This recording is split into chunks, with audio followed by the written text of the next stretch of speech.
नमस्कार विद्यार्थी मित्रांनो, महा एक्झाम पॉईंट या एज्युकेशनल यूट्यूब चॅनलमध्ये आपलं सर्वांचं स्वागत आहे. तर मित्रांनो, मागील काही दिवसापासून आपण पोस्टमॅन, मेल गार्ड व मल्टीटास्किंग स्टाफ या परीक्षेची आपण पूर्वतयारी करून घेत आहोत. परीक्षेच्या दृष्टिकोनाने परीक्षेमध्ये कोणते प्रश्न विचारले जाऊ शकतात याचा आपण अभ्यास करत आहोत. तर मित्रांनो, आजचा व्हिडिओ आपला हा इंडियन जिओग्राफी पार्ट 2 असणार आहे. म्हणजे भारताचा भूगोल हा व्हिडिओ पार्ट 2 असेल. तुम्ही जर पार्ट 1 पाहिला नसेल तर डिस्क्रिप्शन बॉक्समध्ये त्या व्हिडिओची लिंक दिलेली आहे. तुम्ही त्यावर क्लिक करून तुम्ही तो व्हिडिओ पाहू शकता. तर मित्रांनो, तुम्ही जर चॅनलवर नवीन असाल तर प्लीज चॅनलला सबस्क्राईब करा, या व्हिडिओला लाईक करा आणि हा व्हिडिओ जास्तीत जास्त तुमच्या मित्रांसोबत शेअर करा. सबस्क्राईब केल्यानंतर मित्रांनो, साईडला जे घंटीचा आयकॉन आहे त्याला ऑन करायला विसरू नका. जर तुम्ही ऑन नाही केला तर आम्ही व्हिडिओ टाकल्यानंतर तुम्हाला गेट नोटिफिकेशन नाही मिळतील. आमच्या चॅनलवर डेली करंट अफेअर्स, सामान्य ज्ञान व परीक्षेच्या दृष्टिकोनाने जे इम्पॉर्टंट क्वेश्चन असतील ते आम्ही व्हिडिओमार्फत आपलं कव्हर करून घेत असतो. तर मित्रांनो, आजचा व्हिडिओ आपण स्टार्ट करूया. तर मित्रांनो, आपल्या या सिरीजमधला पहिला क्वेश्चन असा आहे, डॅश या ठिकाणी कोयना नदी कृष्णा नदीस येऊन मिळते. तर याचे ऑप्शन आहेत ए सातारा, बी कोल्हापूर, सी कराड, डी महाबळेश्वर. तर कोयना नदी ही कृष्णा नदीस कराड येथे येऊन मिळते, म्हणून याचा आन्सर जे आहे मित्रांनो ते आहे सी. तर मित्रांनो, आपला दुसरा क्वेश्चन असा आहे, महाराष्ट्रात सर्वात मोठी नदी प्रणाली डॅश आहे. तर याचे ऑप्शन आहेत ए भीमा, बी गोदावरी, सी कृष्णा, डी वैनगंगा. तर याचा आन्सर आहे मित्रांनो बी, गोदावरी ही नदी प्रणाली मोठी आहे. तर आपला तिसरा क्वेश्चन असा आहे, महाराष्ट्रामध्ये खालीलपैकी कोणती नदी पश्चिम वाहिनी नाही. तर ए वशिटी, बी तापी, सी भीमा, डी उल्हास. तर याचा आन्सर आहे मित्रांनो सी, भीमा नदी ही पश्चिम वाहिनी नदी नाही. तर आपला चौथा क्वेश्चन असा आहे, खालील कोणत्या तीर्थक्षेत्राच्या ठिकाणी नदीने विशिष्टपणे अर्धवर्तुळाकार घेतल्याने नदीचे तसे नाव पडले आहे.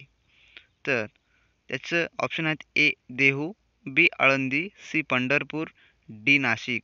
तर याचा आन्सर आहे मित्रांनो सी पंढरपूर असं. तर आपला पाचवा क्वेश्चन असा आहे, लवासा प्रकल्प पुणे जिल्ह्यातील डॅश नदीच्या खोऱ्यात उभारला जात आहे. तर याचे ऑप्शन आहेत ए चंद्रभागा, बी मूळमुठा, तर सी मोसे, डी कृष्णा.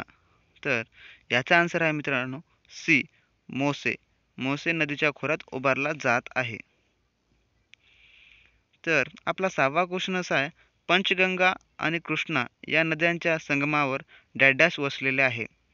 तर याचे ऑप्शन आहेत ए कराड, बी पंढरपूर, सी औदुंबर, डी नरसिंहवाडी. तर याचा आन्सर आहे मित्रांनो डी नरसिंहवाडी हे या नद्यांच्या संगमावर वसलेलं आहे. तर आपला सातवा क्वेश्चन असा आहे, खालीलपैकी गोदावरीची कोणती उपनदी नाही. तर गोदावरीची कोणती उपनदी नाही. तर ए इंद्रावती, बी प्रवरा, सी इंद्रायणी, डी दुधना. तर याचं आन्सर आहे मित्रांनो सी, इंद्रायणी ही गोदावरी नदीची उपनदी नाही. तर आपला आठवा क्वेश्चन असा आहे, खालीलपैकी कोणते जलाशय उजनी प्रकल्पाशी संबंधित आहे. तर याचे ऑप्शन आहेत ए नाथसागर, बी यशवंतसागर, सी शिवसागर, डी सिंधुसागर.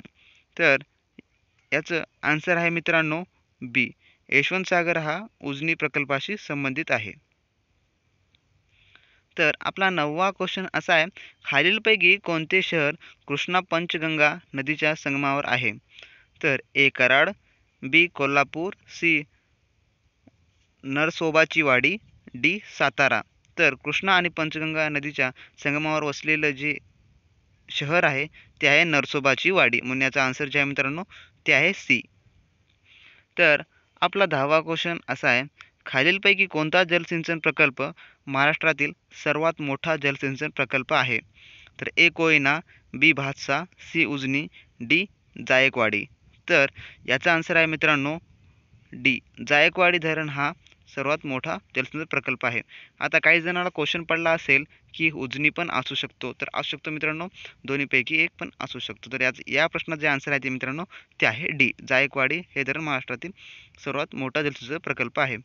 तर क्वेश्चन फॉर यू मधला आजचा क्वेश्चन असा आहे, कोणती नदी अरबी समुद्राला मिळते? तर याचे ऑप्शन आहेत A Tapi, B Kaveri, C Mahanadi, C D आहे कृष्णा. तर या क्वेश्चनचं तुम्ही आन्सर कमेंट बॉक्समध्ये करायला विसरू नका. तर मित्रांनो, आजचे असे भूगोलाचे टॉप 10 क्वेश्चन्स होते जे परीक्षेच्या दृष्टिकोनाने महत्त्वाचे आहेत व नॉर्मली तुम्हाला येणं पण आवश्यक आहे. तुम्ही कोणत्याही परीक्षेची तयारी करत असाल, पोस्टमॅन इतर, तर तुम्हाला हे क्वेश्चन्स येणं आवश्यक आहे. तर मित्रांनो, व्हिडिओ कसा वाटला तुम्ही डिस्क्रिप्शन बॉक्समध्ये अवश्य कळवा आणि जर तुम्हाला काही डाऊट किंवा क्युरीज असतील तर ते कमेंट बॉक्समध्ये करायला विसरू नका. आम्ही त्यांचे उत्तर देण्याचे 100% प्रयत्न करू. तर मित्रांनो, आपण भेटूया नेक्स्ट व्हिडिओमध्ये. तोपर्यंत बी प्रॅक्टिस क्रॅक एक्झाम.